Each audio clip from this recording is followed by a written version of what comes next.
Hey guys, ArchieLuxury on the Poor Pluta channel. Today I'm doing paid review 21QA83. This is for Mad Max. Quick wristwatch check. I'm wearing my Milgauss. This is the Z Blue. I wasn't wearing it, so I went to the bank safe. I put my subby in, put my Explorer 2 in, put my Tudor Black Bay in, and that makes me wear this. So I'm very happy to be wearing the Z Blue. This is from Mad Max. Hi Arch, I've sent you $50 for a paid review. I'm writing from Canada. Keep me anonymous. My name is Mad Max. Yeah, well, that's pretty anonymous.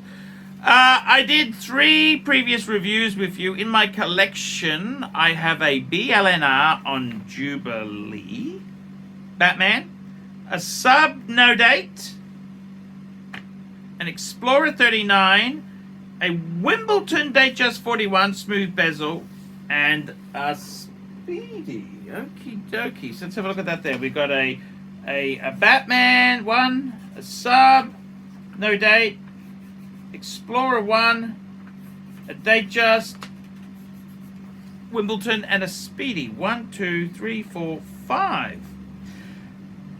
Last time you advised me to get a Reverso, but I got the Datejust Wimbledon instead as my dress piece. Yep, that's okay. What do you think of the collection? Also glad to see you added Rolex back into yours and the Speedy. When you went without the Rolex, you seemed very uptight. Okie dokie. I can't seem to shake the Rolex bug. I visited AP and they play the same games as Rolex, except their watches are way more expensive. I was thinking of getting a Patek, but they are also on a preferred list, and I'm not crazy about all of them. I do like the 5172 in blue. That would be my Grail 2 register chrono. I watch Jean-Claude. Nicer video, and his collection is beautiful. I was thinking of getting a pre-ceramic GMT like a 16710. What advice do you have for me and all my watches bought from AD? Take care, Mad Max. And he also said, Archie, Rolex releases internationally boring, too much hype and flipping and grey market. They are a not-for-profit and trying to cool down the market, maybe. Like you said, these are classic pieces, not seasonal fashion pieces. Yeah, I do really stand by that there. You buy Rolex, it's a fashion icon. That's what it is. It's a fashion icon there. So we do have some interesting stuff. Unfortunately, this guy here, Mad Max, has never sent me good photos of his collection. Because I'd like to... He sent me some photos ages ago, but just one photo of a sub and an Explorer. Sometimes, Michael, it's good to put some photos because I can then piece... a photo with the whole collection in it would be amazing. But anyhow, too late. I'm filming the video, so the show must go on. So what do I think? Let's have a look at it. I wish the whole point of a photo is I could see if it's ceramic or non-ceramic. You say a sub, no date. I don't know which one you're referring to. I assume, I just looked at your old photo you sent me. I think that was a ceramic no date. So it helps if you don't send a photo, at least list the model so I know exactly. In my collection, so you got a Batman on a Jubilee. Okay. Is that ceramic? A sub, no date ceramic. 39mm Explorer 1. You did well on that because that was dropped. So that's become valuable. Well, if not, it will. You've got a Wimbledon Datejust, and you got a Speedy. And I got to tell you, in all honesty, when I'm designing, giving guidance to a collection, I always say hit your bases. It's good to have a dive watch, a GMT, and a chronograph, a wind and wear, and a dressy sort of watch. So I got to be totally honest with you. You've hit all those bases. You've got the Sub No Date as your diver. Man, that is a beautiful, Submariner is a beautiful watch. You've got a Batman. Man, they are impossible to get. You've got a 39mm Explorer as your wind and wear. That's your weekend. It can also be a dress watch because it's so understated. Then as a work watch, you've got the Datejust. Man, that's the ultimate work watch. And then as a chronograph, just to add a little bit of zest into the collection, you've got the Speedy, the Speedmaster, the man on the moon. And I gotta say, what a beautiful watch that is indeed. I gotta be totally honest with you. I don't think you need anything. I don't think you need a thing. GMT, Subby, Speedy, Explorer, and man, you've got all your bases covered. I really don't know if you need to buy something. I gotta say, in all honesty, you're thinking of getting a pre-ceramic GMT like a 16710. The funny thing is, for the same money as that, you could get yourself a beautiful Patek, say a 5196. Get a 5196, what, 15,000 US dollars?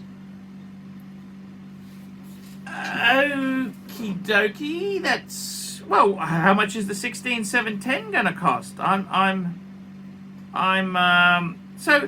I'd probably get a Patek, because the 16710, unless you're a big fan of the pre-ceramic GMT, you've already got a ceramic GMT. That's amazing. Why? I don't understand that. What else would I concede? You've got such a beautiful collection. I think it's nice to have. Maybe get a Reverso if you don't want to go to Patek. How about a Reverso? Why not still get a Reverso? And the reason I say that is because it's the Datejust is a dress watch, but it's kind of like the difference between a single-breasted suit and a tuxedo.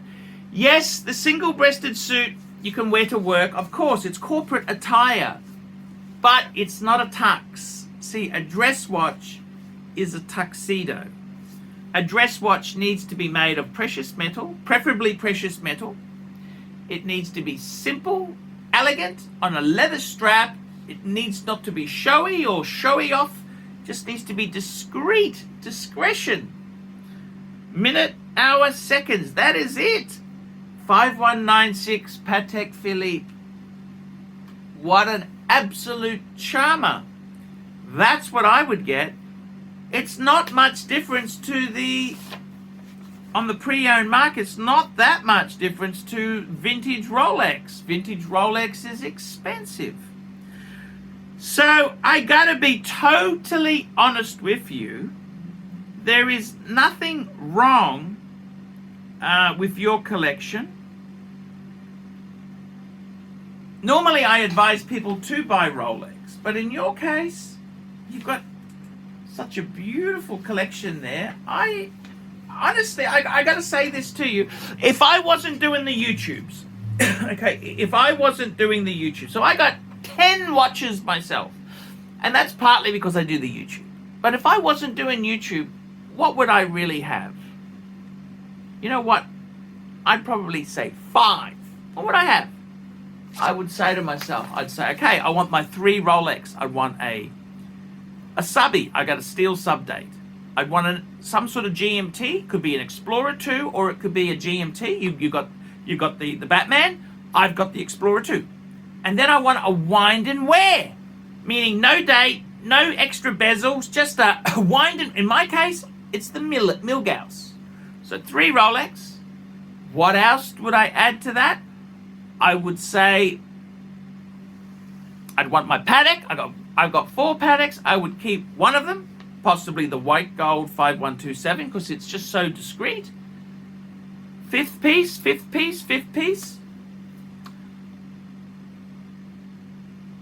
I'd say possibly the Speedy as a chronograph. That's it. That's all you'd need. That is it.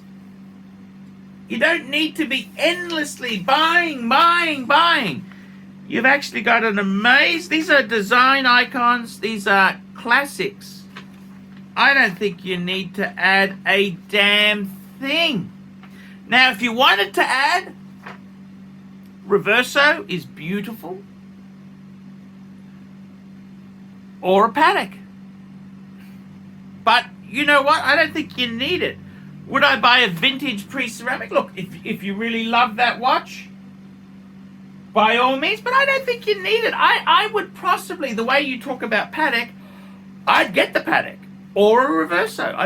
I'd say that's, as I said, there's a difference between a single-breasted suit and a tuxedo. Yes, you could wear both to a wedding, but the tux is better. It's that extra refinement. It's like French cuffs. French cuffs. It just gives it that level up. You know, that's honestly how I feel about it. I wouldn't just rule out the Reverso because you have a Datejust. Datejust is a great businessman's watch, but I would still say a Reverso is a very cool piece to have there. So, nice collection. Very nice collection. You got a great collection. Do you need to add more? Possibly. It depends what you want in life. I mean, hey, it's not for me to stop you, tell another man how to spend his money. But I think you got a beautiful collection. How many of these things do you need, really? I think it's pretty damn good. Have you got the wife? If you've been married, I don't know. You don't really say much about your personal circumstances. But are you married? If you're married, maybe it's time to get the wifey a beautiful Datejust steel, or a Oyster Perpetual, something along those lines there. So yeah, that's kind of my feeling on it. Okay, guys, like, subscribe, and tell your friends. Tell me what you think, guys. Guys, I can't survive on Google Ads alone. I need these paid reviews to keep me on the tubes. Without this paid review support, I could not continue making videos. Please get a paid review done. Please, please, please. Another way you can help me is Patreon. Patreon allows you to sponsor me on you can pay $1 a month just to keep me on the air, because without the support, Google Ads, I'm in the small niche. I don't make a lot of money out of Google Ads. I'll see you in the next one. Hi guys, ArchieLuxury, and who do I recommend in America? In America, who do I recommend for quality pre-owned wristwatches?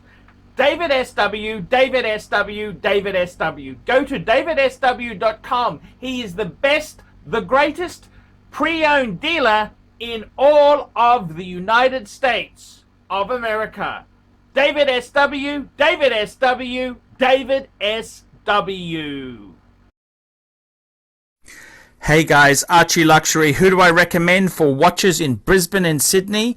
Vintage Watch Co. That's correct. Vintage Watch Co. in Brisbane Arcade in Brisbane and the Strand Arcade in Sydney. Vintage Watch Co. Brisbane and Sydney. Ronnie, I've known him since the late 90s. Ronnie is a top bloke. Luke is a great guy. Vintage Watch Co. That is who I recommend in Australia. Check out Vintage Watch Co. and the guys' amazing range of watches. They also do service and repairs. Vintage Watch Co. That is where the Pontiff goes. You know, some of my Pateks came from Vintage Watch Co. That's right, guys. Vintage Watch Co.